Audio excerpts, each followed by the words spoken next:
ಮೊದಲ ಸಿನಿಮಾ ಅವತ್ತಿನ ಪರಿಸ್ಥಿತಿಯಲ್ಲಿ ಶಿವಣ್ಣ ಬಂದು ನಿಂತು ಅದೊಂದು ಪ್ರೀ ರಿಲೀಸ್ ಇವೆಂಟ್ ನಮಗೆ ಬಹಳ ದೊಡ್ಡ ಒಂದು ಮೆಮೊರಿಯಾಗಿ ಉಳ್ಕೋತು.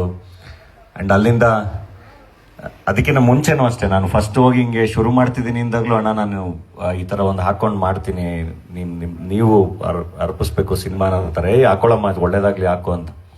ಸೊ ಬಡವರ ಆಸ್ಕಲಲ್ಲಿ ಪ್ರತಿ ಸಿನಿಮಾ ಅಂದರೆ ನನಗೆ ನಮ್ಮ ಪುಣಿ ಎಲ್ಲರೂ ಹೇಳ್ತಾ ಇದ್ರು, ಅಂದರೆ ಪ್ರತಿದಿನದ ಕಲೆಕ್ಷನ್ನು ಅದೇನೋ ಅವನೇ ಪ್ರೊಡ್ಯೂಸ್ ಮಾಡ್ಕೊಂಡಿದ್ದಾನೆ, ಚೆನ್ನಾಗಾಗಬೇಕು ಅದೇನಾಯಿತು ಕೇಳು ಅಂತೇಳಿ. ಕೊನೆಗೆ ನಾನು ಇಲ್ಲಿ ಸಿನಿಮಾ ಪ್ರಮೋಷನ್ಸಲ್ಲಿ ಬಿಸಿ ಇದ್ದೆ. ಮೈಸೂರಲ್ಲಿ ನಾನು ಇರಲಿಲ್ಲ, ಬಟ್ ಶಿವಣ್ಣ ಹೋಗಿ ಸಿನಿಮಾ ನೋಡಿ ಸಿನಿಮಾನ ಪ್ರಮೋಟ್ ಮಾಡಿಕೊಟ್ಟಿದ್ರು.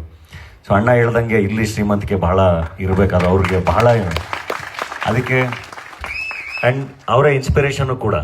ಏಕೆಂದರೆ ನಮಗೆ ಯಾರಾದರೂ ಬಹಳ ಅದ್ಭುತವಾಗಿ ಕಾಂಟ್ರಿಬ್ಯೂಟ್ ಮಾಡಿದ್ದಾಗ, ನಮಗೆ ಬಹಳ ಒಳ್ಳೆ ಅನುಭವಗಳನ್ನ ಕೊಟ್ಟಾಗ ಅದನ್ನು ನಾವು ಇನ್ನೊಬ್ಬರಿಗೆ ದಾಟ್ಸಕ್ಕೆ ಸಾಧ್ಯ. ನನಗೆ ಆ ಥರ ಇಂಡಸ್ಟ್ರಿಯಲ್ಲಿ ಬಹಳ ಒಂದು